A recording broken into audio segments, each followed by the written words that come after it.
ಕೆಲವೊಮ್ಮೆ ತಲುಪೋ ಜಾಗಗಳಿಗಿಂತ ಸಾಗೋ ದಾರಿನೇ ಖುಷಿ ಕೊಡುತ್ತೆ.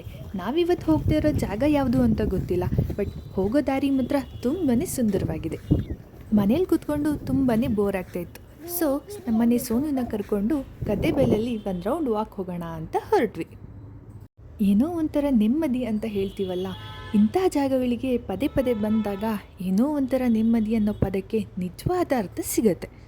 ಸುತ್ತಲೂ ಹಚ್ಚ ಹಸಿರು, ಸ್ವಚ್ಛ ಗಾಳಿ, ದಟ್ಟ ಕಾಡು, ಗುಡ್ಡಗಳೇ ತುಂಬಿರೋ ನಾಡು ನಮ್ಮ ಮಲೆನಾಡು. ಈ ಹಸಿರನ್ನು ಹೊತ್ತು ಮಲಗಿರೋ ಗುಡ್ಡಗಳ ಕಡೆ ಗಮನ ಹರಿಸಿದ್ರೆ ಎಂಥವರಿಗೂ ಚಿಂತೆಗಳೇ ಮರೆತು ಹೋಗುತ್ತವೆ. ಇದೇ ನೋಡಿ, ನಾನು ಹುಟ್ಟು ಬೆಳೆದಿರೋ ನಾಡು ಮಲೆನಾಡು. ಚಿಕ್ಕಮಗಳೂರು ಜಿಲ್ಲೆಯ ಮೂಡಿಗೆರೆ ತಾಲೂಕಿನ ಕೊಟ್ಟಿಗೆಹಾರ ಹತ್ರ ಪುಟ್ಟ ಗ್ರಾಮ ತರುವೆ. ಮೊದಲೆಲ್ಲ ಈ ಗದ್ದೆಗಳಲ್ಲಿ ಭತ್ತನ ಬೆಳೀತಾ ಇದ್ರು. ಆನೆಗಳ ಕಾಟ ಹಾಗೆ ತುಂಬಾ ಮಳೆ ಆಗುತ್ತೆ ನಮ್ಮ ಕಡೆ. ಕೆಲವೊಂದು ರೀಸನ್ಗಳಿಂದ ಭತ್ತ ಬೆಳೆಯೋದನ್ನು ಇವಾಗ ಸ್ಟಾಪ್ ಮಾಡಿದ್ದಾರೆ. ಈ ಗದ್ದೆಗಳಲ್ಲಿ ಇವಾಗ ಬರೀ ಕಾಡು ಗಿಡಗಳೇ ತುಂಬಿಕೊಂಡಿದೆ. ನಮ್ಮನೆ ಪುಟಾಣಿ ಸೋನನ್ನ ಈ ಗದ್ದೆಗೆ ಫಸ್ಟ್ ಟೈಮ್ ನಾನು ಕರ್ಕೊಂಡು ಬಂದಿದ್ದು. ಅವನ್ನ ಯಾವಾಗಲೂ ಮನೆ ಹತ್ರನೇ ವಾಕ್ ಮಾಡಿಸ್ತಾ ಇದ್ವಿ. ಹಾಗೆ ಅವನಿಗೆ ದನ ಅಂದರೆ ತುಂಬಾ ಹೆದರಿಕೆ. ದನನ ನೋಡಿದ ತಕ್ಷಣ ಅವನು ಅಲ್ಲೇ ನಿಂತ್ಕೊಂಡು ಬಿಟ್ಟ, ಒಂದು ಹೆಜ್ಜೆನೂ ಮುಂದೆ ಇಡಲಿಲ್ಲ. ಹಾಗೆ 2 ದನಗಳು ಕಾದಾಟ ಕೂಡ ಆಡ್ತಾಯಿತ್ತು. ಅದನ್ನು ನೋಡಿಬಿಟ್ಟು ಅವನಿಗಂತೂ ತುಂಬಾ ಭಯ ಆಯಿತು. ಹಾಗೆ ನಮಗೂ ಸ್ವಲ್ಪ ಭಯ ಆಯಿತು, ದನ ಕಾದಾಡೋದು ನೋಡಿಬಿಟ್ಟು ಎಲ್ಲಿ ಮೈಮೇಲೆಲ್ಲ ಬಂದುಬಿಡ್ತವೆ ಅಂತ ಅಂದ್ಕೊಂಡೆ. ಬಟ್ ಬರಲಿಲ್ಲ. ಅಲ್ಲಿಗೆ ಅವು ಸ್ಟಾಪ್ ಮಾಡಿಕೊಂಡು ಸೈಡಿಗೆ ಹೋಗಿಬಿಟ್ವು. ದನಗಳನ್ನ ನೋಡಿಬಿಟ್ಟು ನಮಗೆ ತುಂಬಾ ಖುಷಿ ಆಯಿತು. ಹಾಗೆ ನಮ್ಮನೆ ಸೋನುಗೆ ತುಂಬಾ ಭಯ ಆಯಿತು.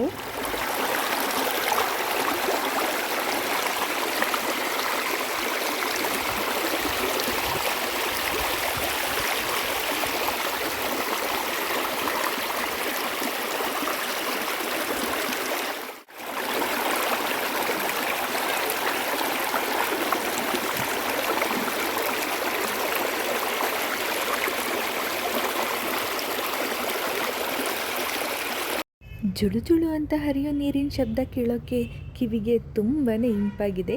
ಈ ಶಬ್ದನ ಕೇಳಿಕೊಂಡು ಇಡೀ ದಿನ ಇಲ್ಲೇ ಕೂತ್ಕೊಳ್ಳೋಣ ಅಂತ ಅನಿಸುತ್ತೆ. ಅಷ್ಟು ಖುಷಿಯಾಗುತ್ತೆ ಈ ನೀರಿನ ಶಬ್ದ ಕೇಳೋಕ್ಕೆ. ಇನ್ನೊಂದೇನು ಅಂತ ಹೇಳಿದ್ರೆ, ನಮ್ಮನೆ ಸೋನುಗೆ ನೀರಂದರೆ ತುಂಬಾ ಭಯ.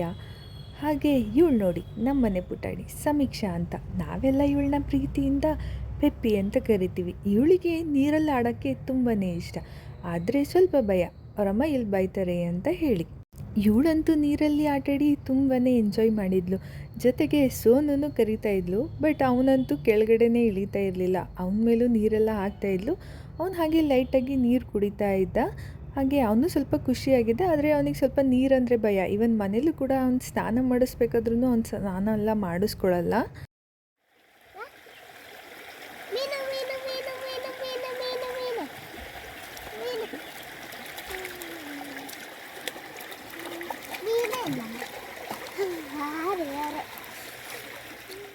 ಇವಳು ನೋಡಿ ಇಲ್ಲಿ ನಾಯಿ ಥರ ಮೀನನ್ನು ಕರಿತಾ ಇದ್ದಾಳೆ. ಮೀನು ಮೀನು ಬಾ ಅಂತ ಹೇಳಿಬಿಟ್ಟು. ಹಾಗೆ ನಮ್ಮೂರ ಹಳ್ಳದಲ್ಲಿ ಸ್ವಲ್ಪ ಮೀನುಗಳಿದ್ವು. ಅವು ಪುಟ್ಟದಾಗಿ ಚಿಕ್ಕದಾಗಿ ತುಂಬಾ ಚೆನ್ನಾಗಿದ್ವು. ಅವಾಗವಾಗ ಸ್ವಲ್ಪ ಬಂದು ಮುಖ ತೋರಿಸ್ಬಿಟ್ಟು ಪಟ್ ಅಂತ ಓಡೋಗ್ಬಿಡ್ತಾಯಿದ್ವು. ನೋಡೋಕೆ ತುಂಬಾ ಖುಷಿ ಆಗ್ತಾಯಿತ್ತು. ಅವನ್ನೆಲ್ಲ ನೋಡಿಕೊಂಡು ನಾವು ತುಂಬಾ ಎಂಜಾಯ್ ಮಾಡಿದ್ವಿ. ಜೊತೆಗೆ ನಮ್ಮ ಮನೇಲಿ ಇನ್ನೊಬ್ಬ ಸದಸ್ಯ ಮಿಣ್ಣು ಕೂಡ ನಮ್ಮ ಜೊತೆಗೆ ಬಂದಿದ್ದ. ಇವನಂತೂ ಸ್ವಲ್ಪನೂ ಹೇಳಿದ ಮಾತೇ ಕೇಳಲ್ಲ. ನಾವು ನೀರಲ್ಲಿ ಆಟಾಡ್ತಾಯಿದ್ರೆ ಮೀನನ್ನು ನೋಡೋಣ ಅಂತ ಕೂತಿದ್ರೆ ಇವನು ಬಂದುಬಿಟ್ಟು ನೀರಿಗೆ ಬಿದ್ದುಬಿಟ್ಟು ಮೀನುಗಳನ್ನೆಲ್ಲ ಓಡಿಸ್ತಾ ಇದ್ದ. ಹಾಗೆ ಇವನಿಗೆ ನೀರಲ್ಲಿ ಆಟಾಡೋದಂದರೆ ತುಂಬಾ ಇಷ್ಟ. ಯಾವಾಗ ನೋಡಿದ್ರೂ ಗದ್ದೆಗೆ ತೋಟಕ್ಕೆಲ್ಲ ಬಂದಾಗ ಹಳ್ಳಕ್ಕೆ ಹೋಗಿ ಬಿದ್ದುಬಿಡ್ತಾನೆ. ಆದರೆ ಸೋನುಗೆ ನೀರಂದರೆ ಆಗೋದೇ ಇಲ್ಲ. ಇವನಾಗೆ ಹಳ್ಳದಲ್ಲಿರೋ ಮೀನುಗಳನ್ನೆಲ್ಲ ಓಡಿಸ್ಬಿಟ್ಟು ಹತ್ಬಿಟ್ಟ ಮೇಲ್ಗಡೆಗೆ. ಹಾಗೆ ಈಗ ಚಳಿಗಾಲ ಅಲ್ವಾ, ಗದ್ದೆ ಸೈಡಲ್ಲಂತೂ ಹೂಗಳು ತುಂಬಾ ಸುಂದರವಾಗಿ ಕಾಣಿಸ್ತಾ ಇರ್ತವೆ. ಅವನ್ನ ನೋಡೋಕ್ಕೆ ತುಂಬಾ ಖುಷಿಯಾಗತ್ತೆ. ಹಾಗೆ ನಾನು ಸ್ವಲ್ಪ ನೀರಲ್ಲಿ ಇಳಿದು ಆಟ ಆಡಿದೆ. ನಿಂತ್ಕೊಂಡೆ ನೀರಲ್ಲಿ ಹೋಗಿಬಿಟ್ಟು ಮೀನುಗಳೆಲ್ಲ ಬರುತ್ತಾ ಕಾಲನ್ನ ಕಚ್ಚಕ್ಕೆ ಅಂತ ಹೇಳಿಬಿಟ್ಟು. ಈ ಭತ್ತದ ಗದ್ದೆಗಳಂತೂ ನೋಡೋಕ್ಕೆ ತುಂಬಾ ಸುಂದರವಾಗಿ ಕಾಣಿಸ್ತಿದೆ. ತಂಪಾಗಿರೋ ಗಾಳಿ, ಇಲ್ಲಿನ ವಾತಾವರಣ ಇವೆಲ್ಲವನ್ನು ನೋಡ್ತಾ ಇದ್ದರೆ ಇಲ್ಲೇ ಇದ್ಬಿಡೋಣ ಅಂತ ಅನಿಸುತ್ತೆ. ಸ್ವರ್ಗನೇ ಒಂದು ನಿಮಿಷಕ್ಕೆ ದೊರೆಗಿಳಿದು ಬಂದಿರೋ ಥರ ಇದೆ. ತುಂಬಾ ಖುಷಿಯಾಯಿತು ಇದನ್ನೆಲ್ಲ ನೋಡಿ. ಇದು ನೋಡಿ, ಇದ್ರ ಹೆಸರು ನನಗೆ ಆ್ಯಕ್ಚುಲಾಗಿ ಗೊತ್ತಿಲ್ಲ. ಬಟ್ ಇದು ದೊಡ್ಡದಾದ್ಮೇಲೆ ತೊಗೊಂಡೋಗ್ಬಿಟ್ಟು ಬಿಸಿಲಲ್ಲಿ ಒಣಗಿಸಿ ಇದರಲ್ಲಿ ಟೊಪ್ಪಿನ ಮಾಡ್ಬೋದು. ಹಾಗೆ ಚಾಪೆ ಕೂಡ ನೈಬಹುದು. ಇದರಲ್ಲಿ ತುಂಬಾ ಸುಂದರವಾಗಿದೆ. ನಾನು ಚಿಕ್ಕವಳಿರ್ಬೇಕಾದ್ರೆ ನಮ್ಮ ಅಜ್ಜಿ ಇದರಲ್ಲಿ ನನಗೆ ಟೊಪ್ಪಿ ಹಾಗೆ ಸಣ್ಣ ಸಣ್ಣ ಹೂವಿನ ಬುಟ್ಟಿಗಳನ್ನೆಲ್ಲ ಮಾಡಿಕೊಡ್ತಾಯಿದ್ರು. ನನಗೆ ತುಂಬಾ ಚೆನ್ನಾಗಿ ನೆನಪಿದೆ. ಅದನ್ನು ಇಟ್ಕೊಂಡು ನಾವೆಲ್ಲ ಆಟ ಆಡ್ತಿದ್ವಿ. ಆದರೆ ಟೊಪ್ಪಿನಂತೂ ನಮ್ಮ ಅಜ್ಜಿ ತುಂಬಾ ಸುಂದರವಾಗಿ ಮಾಡಿಕೊಟ್ಟಿದ್ರು. ಅದಂತೂ ನನಗೆ ಇವಾಗಲೂ ತುಂಬಾ ಚೆನ್ನಾಗಿ ನೆನಪಿದೆ. ಹಾಗೆ ನಮ್ಮನೆ ಸೋನು ಅಂತೂ ಬಿಟ್ಬಿಡಿ ನನ್ನನ್ನು, ನಾನು ಹೋಗ್ಬಿಟ್ಟು ಆಟ ಆಡ್ಕೊಂಡು ಬರ್ತೀನಿ ಅಂತ ಹೇಳ್ಬಿಟ್ಟು ತುಂಬಾ ಕುಣಿತಾ ಇದ್ದ, ಹಠ ಮಾಡ್ತಾ ಇದ್ದ. ಬಟ್ ನಾನು ಬಿಡಲಿಲ್ಲ ಅವನ್ನ, ಯಾಕಂದರೆ ತುಂಬ ನಾಯಿಗಳಿತ್ತು ಬೇರೆ ಎಲ್ಲ. ಇವನು ತುಂಬ ಚಿಕ್ಕವನಾಗಿರೋದ್ರಿಂದ ಬೇರೆ ನಾಯಿಗಳು ಬಂದು ಅಟ್ಯಾಕ್ ಮಾಡಿಬಿಟ್ರೆ ಕಷ್ಟ ಅಂತ ಹೇಳಿಬಿಟ್ಟು ಸ್ವಲ್ಪ ಭಯ ಆಯಿತು. ಹಾಗಾಗಿ ಅವನ್ನ ಬಿಡಲಿಲ್ಲ. ಆದರೂ ಇವನು ಎಗ್ರಿ ಎಗ್ರಿ ಕುಣಿತಾ ಇದ್ದ, ಯಾಕಂದರೆ ನಮ್ಮನೆ ಮಿಣ್ಣು ಇಡೀ ಗದ್ದೆಗಳನ್ನೆಲ್ಲ ಫುಲ್ಲು ಸುತ್ತಾಡ್ಕೊಂಡು ಬರ್ತಾಯಿದ್ದ. ಹಾಗೆ ನಾನು ಅವನ ಜೊತೆಗೆ ಹೋಗ್ತೀನಿ ಅಂತ ಹೇಳಿಬಿಟ್ಟು ಕುಣಿತಾನೆ ಇದ್ದ ಇವನು. ಇಲ್ಲಿ ನೋಡಿ, ದೂರದಲ್ಲಿ ಗುಡ್ಡಗಳು ಕಾಣಿಸ್ತಿದೆ. ಆ ಗುಡ್ಡಗಳ ಮಧ್ಯೆನೇ ನಮ್ಮ ಮನೆ ಇರೋದು. ಅಲ್ಲಿಂದ ನಾವು ಇಷ್ಟು ದೂರ ತನಕ ನಡ್ಕೊಂಡು ಬಂದಿದ್ದೀವಿ. ಇವಾಗ ಮತ್ತೆ ನಾವು ಅಲ್ಲಿಗೆ ರಿಟರ್ನ್ ಹೋಗಬೇಕು. ಬರಬೇಕಾದ್ರೆ ಸಿಕ್ಕಿರೋ ದನಗಳು ಇವಾಗಲೂ ಅಷ್ಟೇ ಗುಂಪು ಕಟ್ಕೊಂಡು ಅಲ್ಲೇ ಮೇಯ್ತಾ ಇದ್ವು. ಅವುಗಳನ್ನೆಲ್ಲ ನೋಡಿಕೊಂಡು ಈ ಪ್ರಕೃತಿನ ಎಂಜಾಯ್ ಮಾಡಿಕೊಂಡು ನಮ್ಮ ಮನೆ ಕಡೆಗೆ ಹೊರಟ್ವಿ.